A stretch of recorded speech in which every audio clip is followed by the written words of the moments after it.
Okay, we're going to call a meeting to order and we'll start with the land acknowledgement statement. We acknowledge that the ground on which we live is the traditional territory of Caldwell First Nation, of the Three Fires Confederacy, and the original people of Point Pelee, Pelee Island, and its surrounding lands and waters, and that of the Huron-Wendat and Wyandot peoples. We recognize and respect the First Nations who are stewards of the land and waters of Turtle Island and who have embraced this stewardship since time immemorial.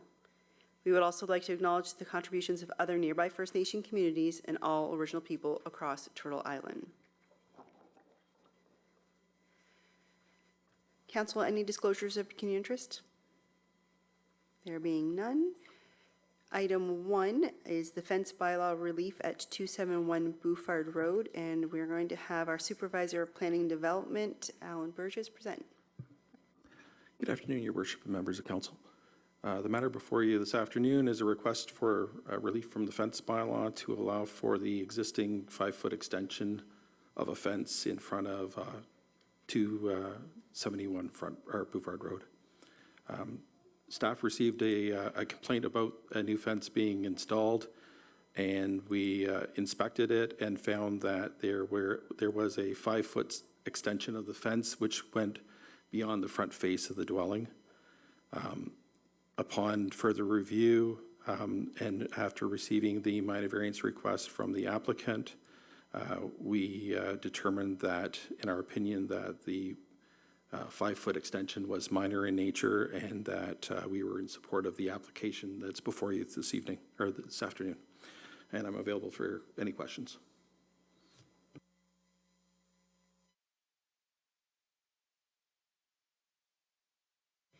Okay.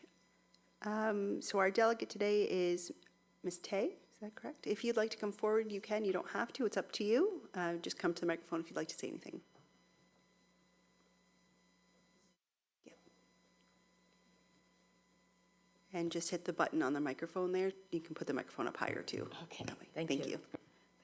Good afternoon.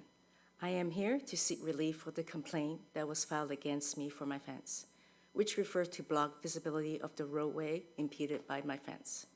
Ever since the fence on my property was installed, the quality of life for my family and I has greatly improved. The fence has prevented further harassment, invasion of privacy, and trespassing from the neighbors. Prior to having the fence, the above mentioned was occurring often. My property was being treated, invaded as if they own it. I give up my original fence. I'm sure planning development have noticed, which was built on my property line by the original previous owners, to gain some peace of mind for my family and I, which also prevented further harassment from my neighbors. Therefore, I am asking the council for the relief for my fence against the complaint. The fence has already provided me with privacy and security from my neighbors and shall alleviate any possible future situation that are stressful from the neighbors. Thank you for allowing me to speak at this time. Thank you very much. We have no other delegates, so members of council, is there anything you would like to ask Councillor Carrick and then Councillor Reno? I just see the pictures, and they're talking about possibly sight lines and obstruction and not being able to see, but it doesn't look like it's that far out to me. I have no issues with this whatsoever. Thank you. Councillor Reno? Thank you. I have similar comments to Councillor Carrick, but I guess just my question would be for Alan.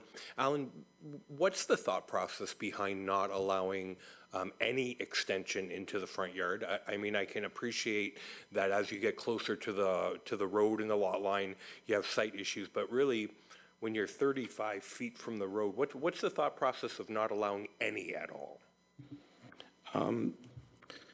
Through your worship, in these matters, like when we're considering the fence bylaw, I think it's the best way to consider it is that, like, the front face of the home is the easiest point in which to measure it from, and it's the most logical place for an individual to look at it and for neighbors to know how far they can come forward with a fence. So at that point, we've always dropped it from basically front face of the home down to the 4 feet where it's open construction, or it's actually 2 feet for closed construction. When we were considering this particular instance for the minor variance, the extension is so minor, and when you actually look at based on the photograph that you see here, and you look at the first photograph and you see, yes, it's in front of their home by 5 feet, but then you look at the neighbor's home and it appears to be less than maybe 1.5 feet or 2 feet because of the further encroachment. It really has no impact on the overall. So again, the best way to look at it is that we want to keep the front yards as open as possible. We want to keep the sight lines as open as possible. And however, in this case, because of the very small nature of the fence, it really does not have an impact on that visibility down that street. Hopefully that answers the question. So in general, it's a best practice? Is that the best way to explain it? Yeah, as far as within a front yard, I would say that would be correct. I think if you looked at most fence bylaws throughout the majority of the region, they would not permit fences within a front yard, which would block visibility. Okay, all right, thank you. Councillor Desjardins, and then Councillor Burns. Thank you. Through you. I don't have a problem putting this through or granting the relief. I did drive by and it's very tidy. Went by a couple times, different times of the day, didn't see an issue with traffic. My only concern about this is if we're setting a precedent, and that's something that always seems to get thrown back at us. Through you, Your Worship. We consider this in a similar vein as a minor variance, which we would give to a property owner from our zoning bylaw.